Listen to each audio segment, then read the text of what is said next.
Good morning, and thank you for attending today's free webinar on intelligent leadership. My name is Danette Fenton-Menzies, and I'm the Director of Learning at Magical Learning. I hope you enjoy this particular program. We're going to provide free webinars once a month on different topics to help grow you. And if there are any areas that you're interested in learning on and us running free webinars on, please just email us at learn@magicallearning.com. All right, so this morning's webinar, what we're going to cover, let me just move to the next slide, is firstly, what is intelligent leadership? And then what does it mean when a leader actually derails? And then we're going to look at a couple of concepts, tools and techniques to be able to help you build your intelligent leadership skills. So intelligent leadership is based on a book that was written by a gentleman called John Mattone. John Mattone is one of our business partners, and he is regularly ranked in the top 2 executive coaches in the world. John is a lovely man. He's based in Florida, and we run his intelligent leadership coaching certification here in Australia.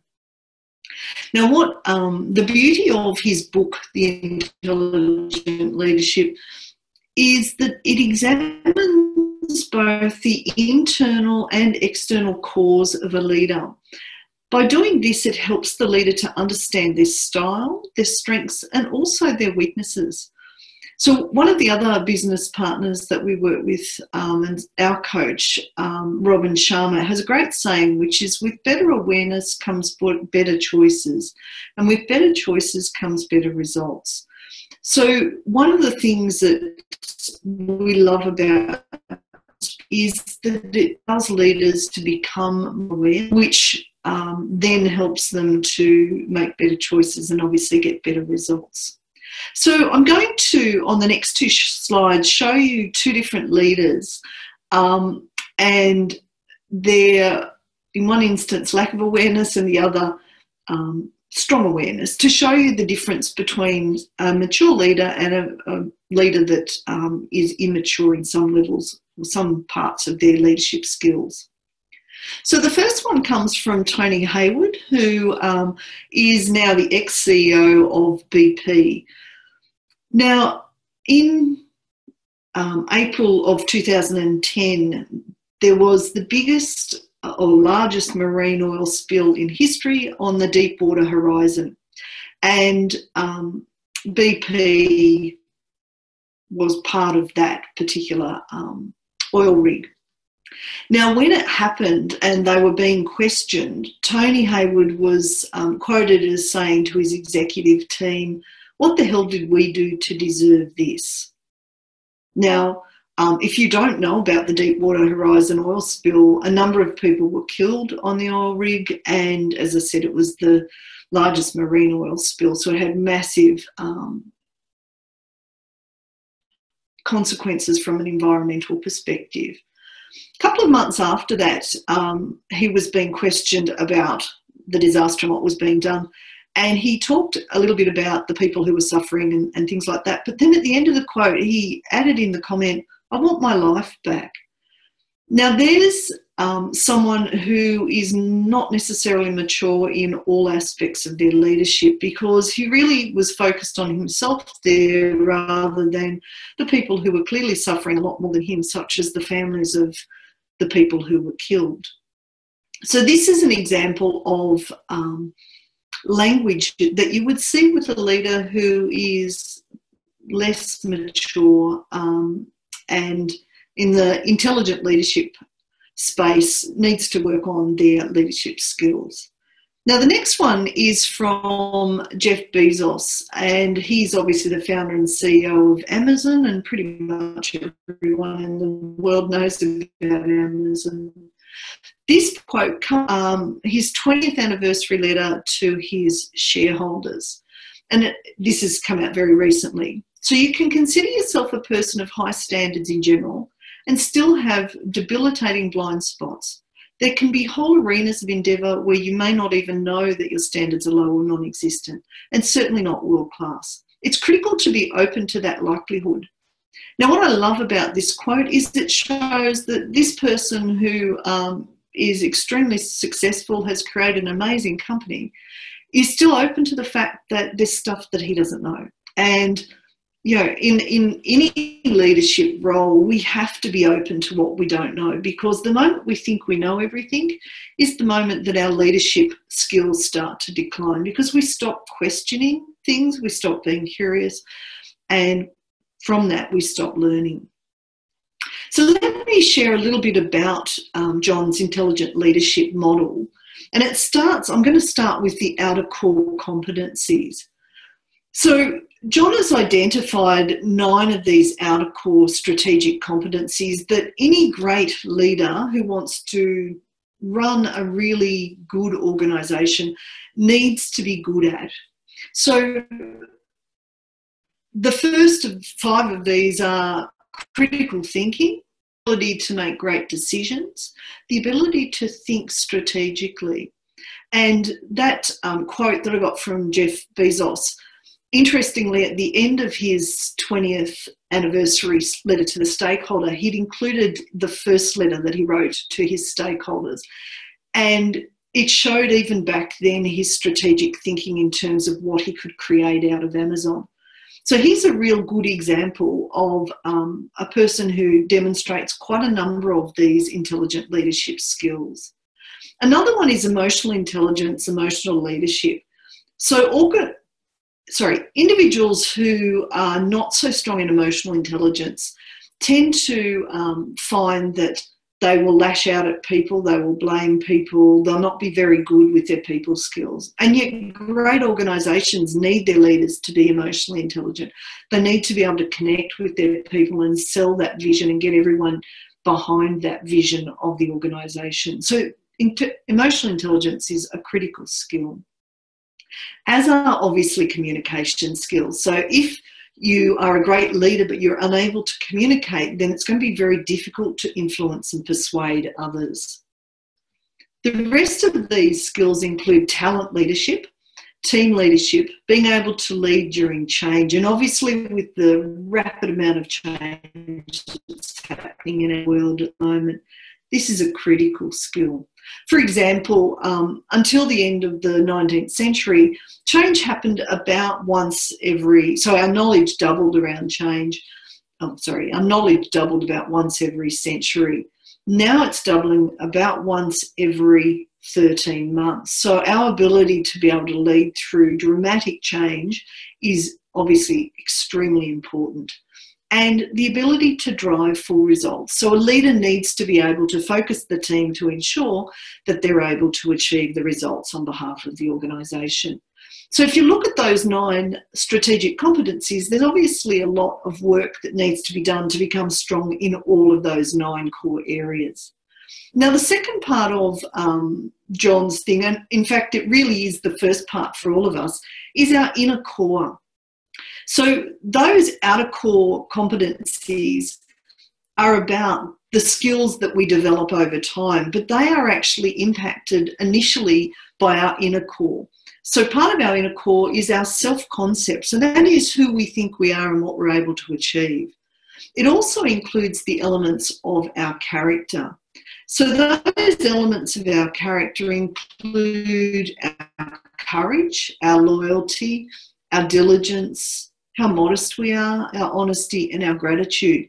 And if you read the books about great leaders, you'll see that they've developed these elements of character so that they are able to stand in discomfort and look to the future, and often to the long-term future, and be able to make decisions when perhaps everyone else around them is saying, no, let's look at the short term, let's not focus on the long-term stuff. So people that come to mind when I think of these elements of character are people like Mother Teresa, also Nelson Mandela, Gandhi, just to name a few, where they've displayed these characters, and they've obviously had to work on them over time to build their character. So if we go back to that previous slide, if we have a strong self-concept of who we are and we've developed our elements of character, that's obviously going to flow out to our outer core competencies, because we will take the time to learn more and become more aware of who we are and how we make our decisions. So other parts of the inner core that are impacted by our both of those last two are things such as our values, our beliefs, our references, the thoughts that we have, our emotions, and also our behavioural tendencies. So obviously behaviour comes from those elements above as well. So one of the things that John does and do when we run our courses on intelligent leadership is that we map inner cores through map of leadership maturity. And it basically shows the 9 distinct leadership traits that are based on the different ways people think and feel and also behave. So people at different points in that enneagram, so at those different 9 areas, will have a different view of the world and also will interact differently with the world as well. So as I said a little bit earlier, based on Robin Sharma's quote about, first you need to become aware in order to make different choices. To change your behaviour, first you need to become aware of why you act as you do. So if I learn a little bit about who I am, but I don't understand why I do what I do, it's easy to make short-term changes, but when we become stressed, then we're likely to go back to our old ways of doing things. If they're not particularly mature, then that will derail. So what we see with derailing leaders is they will generally respond immaturely when they are dealing with mounting stress and change. So when a leader is mature, they will be able to navigate stress and change in a way that's healthy for them and also healthy for the teams around them and their organisation.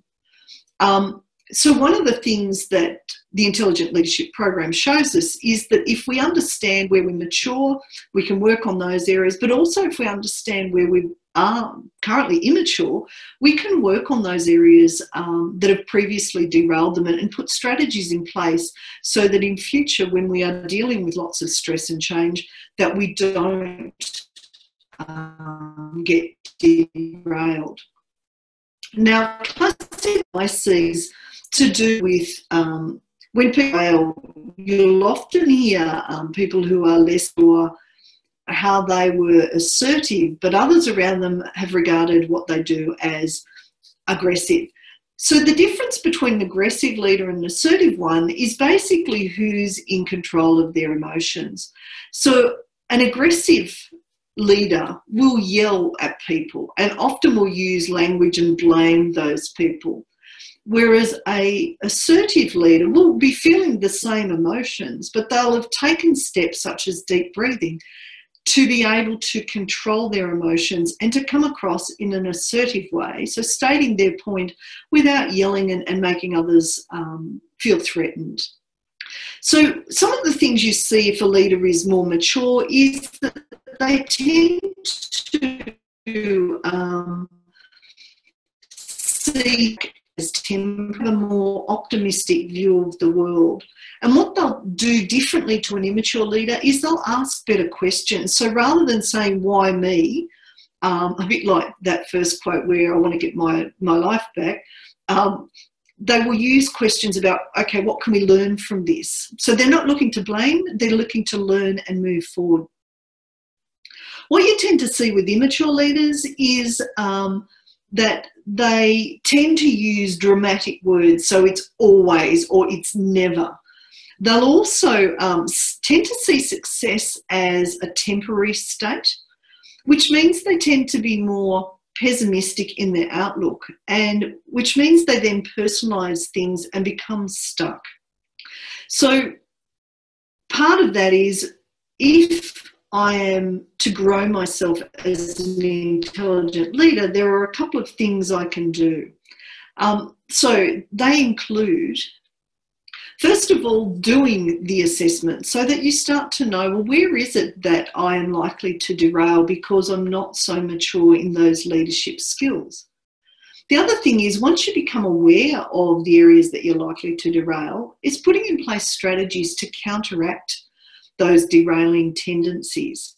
For example, what you will tend to see with more mature leaders is the way they interpret failure or difficult situations and people is that they'll look for people who've been able to deal with the same sort of circumstances or similar circumstances, and they'll reach out to them. So they might actually interview them, they might read about what they did differently, they might watch videos, they might discuss it with people who know those people, so that they can come up with strategy, what the ways to move forward.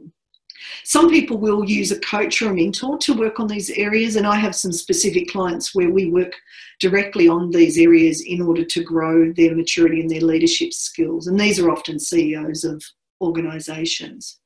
One that I think everyone should be doing, whether they think they're a leader or not, is taking the time each day to reflect and journal how they're going in terms of their life.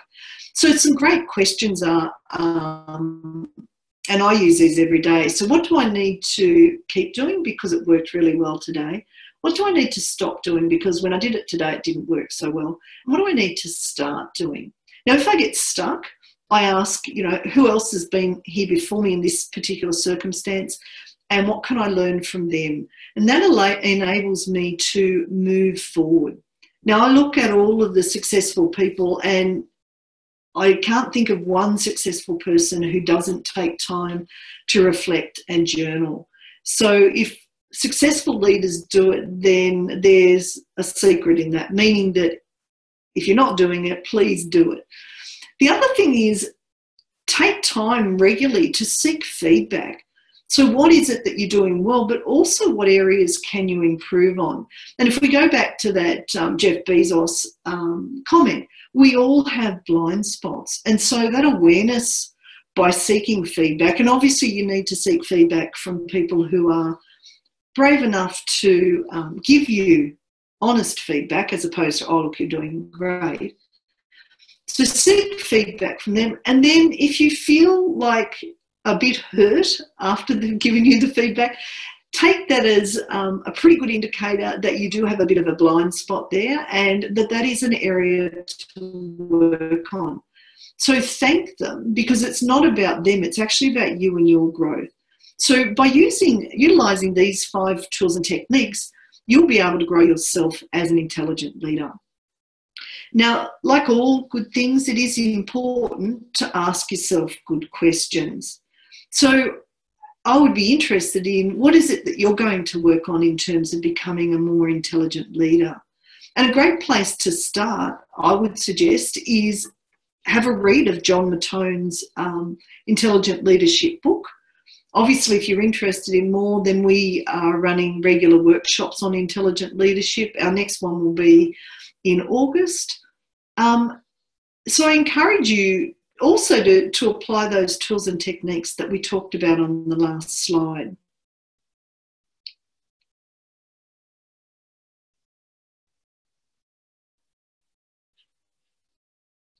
Now, please, we'd love for you to follow us, and we'd love for you to join in on our webinars as we have them each month. As I said, they're free, and we just are putting them out there to help people grow their skills.